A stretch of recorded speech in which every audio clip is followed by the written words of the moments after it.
Kain po tayo. Walang ulam o tinakpan lang yung ulam niya sa kanin. Kain po tayo. Masarap, be? Sarap. Ano po yung luto na yan?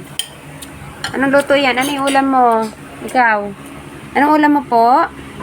Uy. Chicken. Chicken yan? Patingin nga. Baboy. Baboy.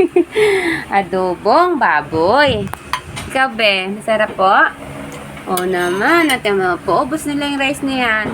Ito po sa akin, sinandok na po ito sa akin. Maubos po ko kaya ito, Kariyos. Kain po tayong tanghalian. Ayan ang aking brother. Ganda na po siya sa pagkain. Brunch po nila yan. Late na sila gumising. Yan, ang aking bunsong kapatid. Yan po ay diet po. Pero yan ay makakatatlong balik.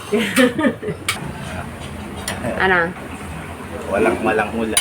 Walang ulam o tinakpan lang yung ulam niya sa kanin. Baka magtago ng ulam dyan. Wala din. Oh, wala. Oh. Sabaw pa lang ulam na. Ulam mo. Kuyo, sarap. Sarap.